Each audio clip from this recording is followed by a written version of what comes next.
예수님은 기록된 대로 가셨어요. 성경 읽기를 시작하겠습니다. 인자는 기록된 대로 가거니와라는 제목으로 마가복음 14장 10절부터 21절의 말씀을 전하겠습니다. 향유 사건에서 가룟 유다 배반 사건으로 무대 장면이 바뀌어요. 오늘 본문은 가룟 유다를 주어로 시작해요. 열둘 중에 하나인 가룟 유다가 예수를 넘겨주려고 대제사장들에게 감해. 제자들 중에 배신자가 있었다는 충격적인 얘기예요. 어떻게 이런 일이 벌어질 수가 있을까? 유다 앞에 가룟이란 말이 붙었어요. 문자적인 뜻은 카리옷 사람이에요. 하지만 카리옷은 지구상 어디에도 존재하지 않아요. 카리옷의 다른 뜻은 시카리, 단도에란 뜻이에요. 긴 소매 속에 단도를 품고 다니다 로마 병사를 만나면 찔러 죽이고 도망치는 자객이었어요. 우리나라 일제시대 독립투사 같은. 유다가 보기에 예수님은 성경이 예언한 메시아예요. 예수라면 이스라엘의 독립과 전 세계 정복을 이루실 게 틀림없어요. 그래서 그가 말씀 전하시는 데마다 따라다녔고 예수님의 눈에 들어 제자가 됐어요. 근데 이제 예수를 팔러 대제사장들한테 가요. 평소에 가장 혐오하던 자들한테. 유다는 장차 메시아 왕국이 세워지면 종교 지도자들이 숙청 대상 1순위라 생각했어요. 근데 왜 그런 자들을 만나러 가요? 예수님한테 무지무지 실망했으니까.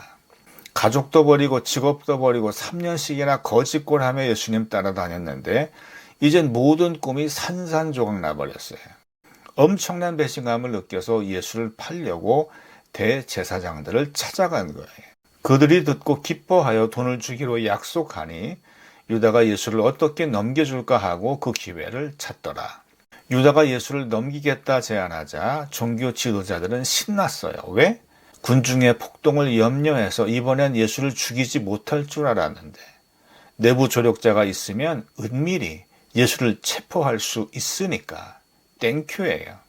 대제사장들은 유다에게 돈을 주기로 약속해요. 유다는 예수를 어떻게 넘길까 머리를 굴려요. 무교절의 첫날 곧 유월절 양 잡는 날에 제자들이 예수께 여짜오되 우리가 어디로 가서 선생님께서 유월절 음식을 잡수시게 준비하시길 원하나이까 하매. 무교절은 유월절 다음 날부터 첫 한 주간이에요. 발효되지 않은 빵을 먹는 절기 무교절 첫날이 됐어요. 이 무교절엔 발효되지 않은 빵과 함께 유월절에 잡은 삶은 양을 먹어요. 이 식사는 이집트에 내린 마지막 재앙에서 살아남고 노예에서 벗어날 수 있게 해주신 하나님의 은혜를 기억하는 식사예요. 또한 유대인에겐 독립에 대한 욕구가 가장 끓어오르는 자리이기도 해요. 제자들이 물어요.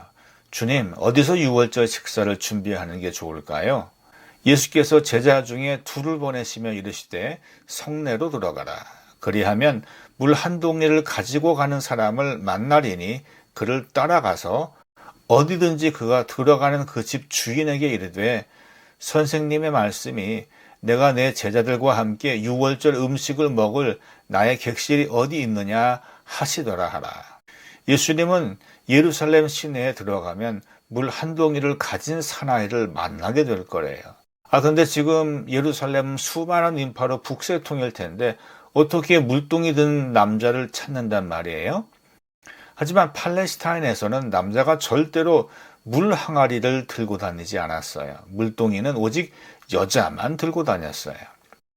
이건 마치 벌건 대낮에 남자가 여자용 양산을 들고 다니는 것과도 같아요. 그러니 아무리 사람이 많아도 눈에 확 띄일 거예요. 즉 이건 미리 정해둔 접선 암호였어요. 예수님은 자신의 죽음을 철저히 준비하셨어요. 그리하면 자리를 펴고 준비한 큰 다락방을 보이리니 거기서 우리를 위하여 준비하라 하시니 제자들이 나가 성내로 들어가서 예수께서 하시던 말씀대로 만나 유월절 음식을 준비하니라. 유월절 식사는 큰 다락방에서 이루어졌어요. 120명이 모여 성령을 기다리며 기도한 그 마가의 다락방이에요. 이 마가복음을 기록한 이가 마가예요. 마가는 베드로의 설교를 듣고 들어 마음에 새겼다가 글로 기록했어요. 이게 마가복음이에요. 이 다락방에서 예수님의 제자들과 마지막 식사를 하셨어요. 또 최초의 교회가 시작됐어요. 그러니 유다의 배신 때문에 예수님이 죽으신 게 아니에요. 예수님은 죽음을 미리 준비하셨고 하나님은 섭리를 이루셨어요. 저물매 그 12를 데리시고 가서 다 앉아 먹을 때에 예수께서 이르시되 내가 진실로 너희에게 이르노니 너희 중에 한 사람 곧 나와 함께 먹는 자가 나를 팔리라 하신대. 예수님은 식사하시다가 너희 중 한 명이 나를 팔 거다 하셨어요. 그들이 근심하며 하나씩 나는 아니지요 하고 말하기 시작하니 하나씩 저는 아니죠 하며 물어요. 제자들 사이에서 동요가 일어나요. 그들에게 이르시되 12 중에 하나 곧 나와 함께 그릇에 손을 넣는 자니라. 마치 남녀가 영화관에서 팝콘 먹다가 우연히 손이 부딪힌 것처럼 긴장이 점점 고조되고 있었어요. 인자는 자기에 대하여 기록된 대로 가거니와 인자를 파는 그 사람에게는 화가 있으리로다. 그 사람은 차라리 나지 아니하였더라면 자기에게 좋을 뻔하였느니라 하시니라. 예수님은 유다가 태어나지 않은 편이 좋았다 하셨어요. 얼마나 불행한 인생이에요. 예수님은 불행한 운명을 결정한 제자에 대해 비통함을 느끼셨어요. 왜 예수님은 이런 사람을 제자로 택하셨을까? 왜 그런 사람 하나 감화 못 시키셨나? 이렇게 묻는 사람들이 있어요. 가롯 유다의 배신을 십자가 구원 역사를 이루기 위한 불가피한 수단이라고 설명하는 분들도 있어요. 잘못된 설명이에요. 죄 짓기로 결정되어 태어난 인간은 없어요. 하나님은 모든 인간을 자유로운 존재로 창조하셨어요. 사람은 하나님이 주신 자유를 가지고 선과 악 중 선택해 행동하고 그 행동의 결과에 대해 책임지게 돼 있어요. 죄 짓기로 결정된 운명이 있다는 운명론적 설명은 인간을 자유로운 존재로 만드신 하나님의 완전한 창조를 부정하는 거예요. 유다가 예수님을 배신한 건 운명보다는 실망 때문이에요. 그는 예수님한테 무척 실망했어요. 왜 실망했을까? 그는 열혈당원 출신이에요. 열혈당원은 몸속에 칼을 품고 다니면서 로마 병사들을 죽이고 다니는 자객이에요.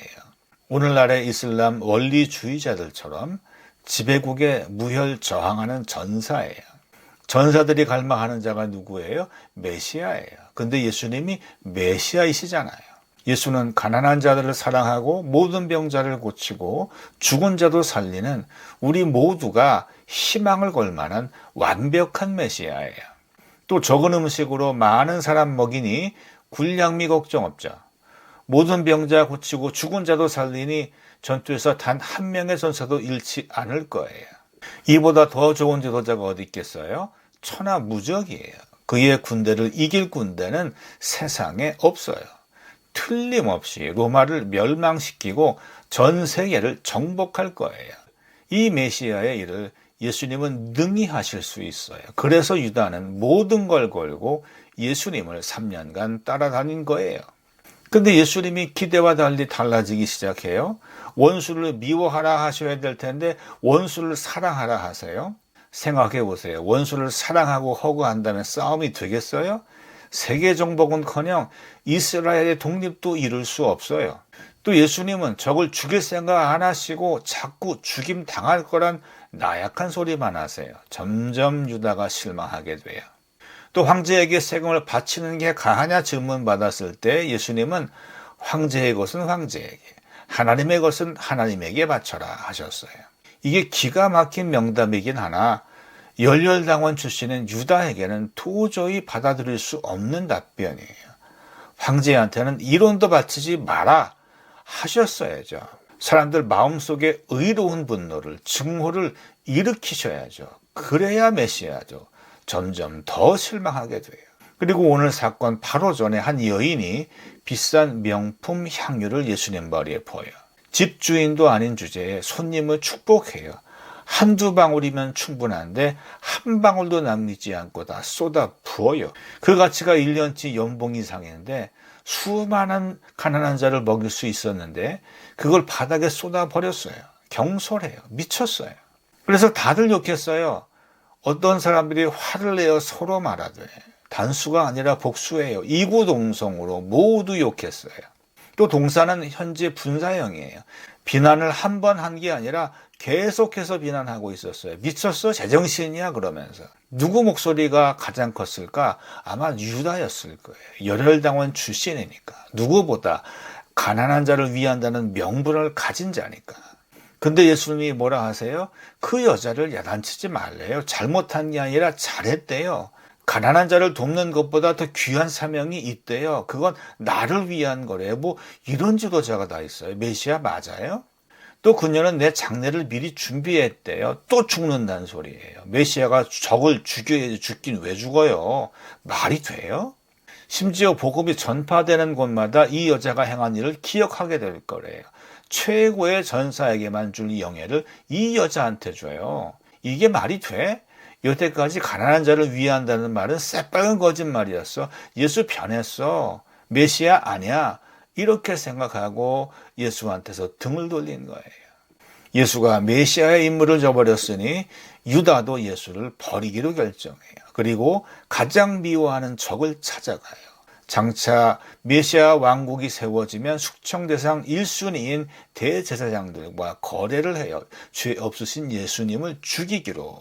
이게 뭐 하는 짓이에요? 사탄에게 씌운 거예요. 사탄의 종노릇하고 있어요. 그래서 누가복음 22장 3절은 유다에게 사탄이 들어가니라 기록하고 있어요. 요한복음 13장 2절은 마가가 벌써 시몬의 아들 가룟 유다의 마음에 예수를 팔려는 생각을 넣었더라 기록하고 있어요. 사람의 생각으로는 도저히 할 수 없는 생각을 한 거예요. 사탄에 씌운 거예요. 유다가 예수를 은 30에 팔았어요. 여기에 은은 성전 세겔이에요. 대제사장들은 해마다 모르는 사람에게서 성전세를 받았어요. 하나님을 위해 받은 돈으로 하나님의 아들 죽이는 일에 쓴 거예요. 은 한 세겔은 2데나리온, 노동자 2일치 삭시예요. 은 30은 노동자 2달치 보수 또는 노예 1명 값이에요. 가룟 유다와 대제사장들이 메시아를, 하나님의 아들을 노예값에 거래했어요. 왜 예수님은 그런 자를 제자로 택하셨을까? 왜 그런 사람 하나 가만 못 시키셨을까? 예수님은 유다에게도 기회를 주셨던 거예요. 하지만 그는 그 기회를 스스로 날려버렸어요. 저는 인간 책임이에요. 행위를 한 당사자에게 규책 사유가 있어요. 죄에 대한 책임은 행동을 결정한 본인이 지는 거예요. 누가 예수님 팔라 했어요? 아무도 없어요. 유다 스스로 잘못된 기대를 걸고 스스로 배신감에 빠져 예수를 판 거예요. 우리가 누군가를 아무리 사랑해도 마음까지 대신 결정해 주지는 못해요. 본인 마음은 본인이 결정하는 거예요. 일 터지고 나서 왜 안 붙들어줬어? 얘기하는 건 책임 전가예요. 그럼 유다의 배신은 인류 구원의 역사에 일조한 건가요? 아니에요. 그의 배신이 없었어도 하나님은 얼마든지 구원 역사를 이루셨을 거예요. 예수님은 기록된 대로 가셨어요. 인간의 죄가 하나님의 역사를 막지도 이루지도 못해요. 모든 일은 말씀대로 이루어지게 되어 있어요. 그러므로 어떤 문제 터져도 문제 때문에 스트레스 받지 마세요. 하나님은 말씀대로 당신의 역사를 이루세요. 문제, 시련, 환난이 닥칠 때 하나님께 맡기세요. 그가 말씀 따라 역사 이루실 거예요. 하나님의 일은 누구도 어떤 문제도 막을 수 없어요. 믿고 승리하시길 축복합니다.